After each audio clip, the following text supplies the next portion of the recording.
কলকাতা বিশ্ববিদ্যালয় BA third semester সকল general ছাত্রছাত্রী, তোমাদের যাদের সোশিওলজি সাবজেক্টটি রয়েছে, অর্থাৎ সমাজবিজ্ঞান জিই অথবা সিসি 3 পেপারটি রয়েছে, তোমাদের জন্য আজকের এই ভিডিওটি খুবই গুরুত্বপূর্ণ হতে চলেছে। কারণ আজকের এই ভিডিওটিতে তোমাদের একটি বড় প্রশ্নের উত্তর নিয়ে আলোচনা করব।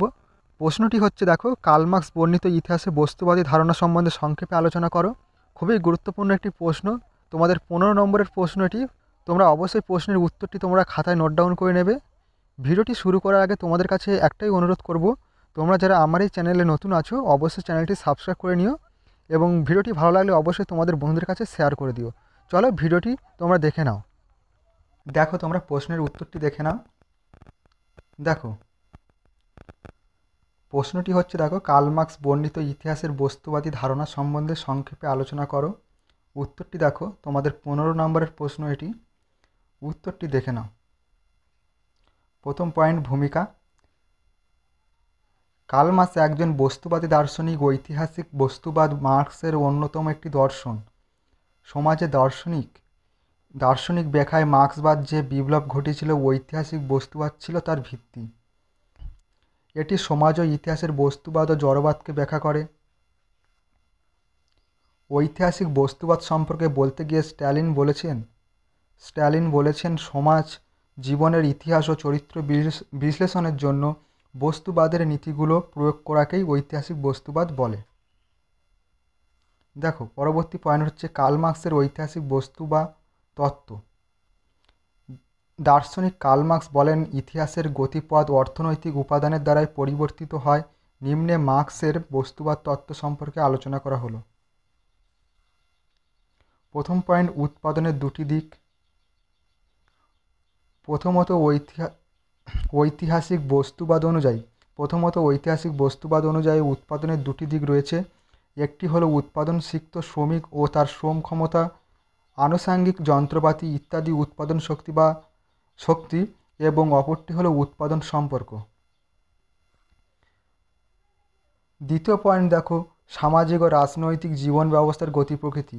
মার্কসের মতে উৎপাদনের উপাদানগুলো যখন যে শ্রেণীর হাতে থাকে তখন সেই শ্রেণীর সমাজের প্রাধান্য লাভ করে এবং এইভাবে সামাজিক ও রাজনৈতিক জীবনের গতি প্রকৃতি নির্ধারিত হয়। পরবর্তী পয়েন্ট, দেখো, 3-এর দাগে রয়েছে, উৎপাদন ব্যবস্থা ও শ্রেণী বৈষম্য সৃষ্টি করা। উৎপাদন ব্যবস্থা সমাজকে পুঁজিপতি ও প্রোলেতারিয়েট দুটি শ্রেণীতে বিভক্ত করে। ফলে শ্রেণী সংগ্রাম শুরু হয়, অবশেষে শ্রেণী সংগ্রামের অবসান ঘটে এবং শ্রেণীহীন সমাজ গড়ে ওঠে। চতুর্থ পয়েন্ট রয়েছে, দাস সমাজ। দাসযুগে আদিম সমাজ ব্যবস্থা থেকে প্রাপ্ত উৎপাদন শক্তিসমূহ অধিকতর উন্নত হয়। দাসদের নির্মমভাবে শোষণ করা হতো, তারা ছিল সকল প্রকার অধিকার থেকে বঞ্চিত। এ সমাজে দাস মালিকেরাই ছিল উৎপাদনের উপকরণ এবং দাসদের মালিক। পরবর্তী সময়ে উৎপাদন শক্তি ও উৎপাদন সম্পর্কে দ্বন্দ্ব দেখা দেয় এবং দাসদের বিদ্রোহের ফলে দাস সমাজ ভেঙে গড়ে ওঠে সামন্ত সমাজ। পরবর্তী পয়েন্ট, দেখো, ঐতিহাসিক বস্তুবাদের ব্যাখ্যা। কার্ল মার্কসের ঐতিহাসিক বস্তুবাদের ব্যাখ্যা। মার্ক্সীয় বস্তুবাদের মূল কথা হলো, বস্তুই মৌল এবং মন ও সচেতনতা গৌণ। বিশ্ব ব্রহ্মাণ্ড অনন্ত, সময় ও বিস্তৃতিতেও তা অনন্ত। অতএব সচেতনতা গড়ে উঠেছে বস্তুর ভিত্তিতে। এখানে অতীন্দ্রিয় কোনো সত্তার সাহায্য বস্তু জগৎকে ব্যাখ্যা করার প্রচেষ্টা অপ্রয়োজনীয় বলে মনে করা হয়েছে। উপরন্তু এ বস্তু জগতের অস্তিত্ব সমাজের মানুষের উপর নির্ভরশীল নয়, অর্থাৎ বস্তু জগৎ সমাজের ঊর্ধ্বে কিন্তু সমাজ বস্তু জগতের ঊর্ধ্বে নয়, বরং সামাজিক চিন্তা চেতনা বস্তু জগৎ থেকে নিঃসৃত।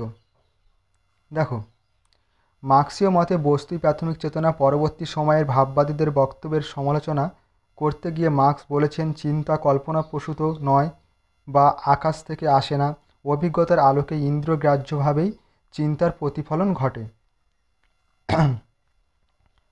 সমাজ নিজেই একটি বস্তু।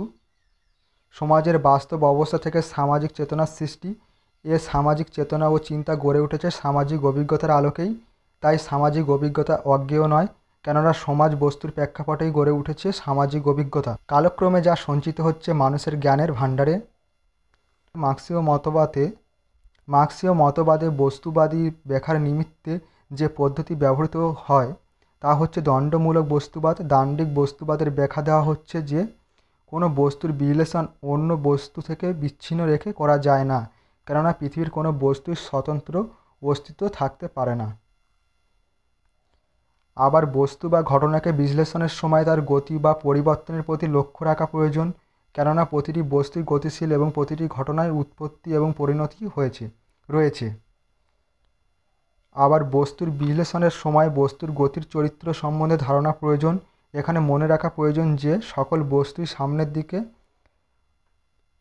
উন্নতির দিকে এগিয়ে যায় এবং গতি পশ্চাৎমুখী নয়।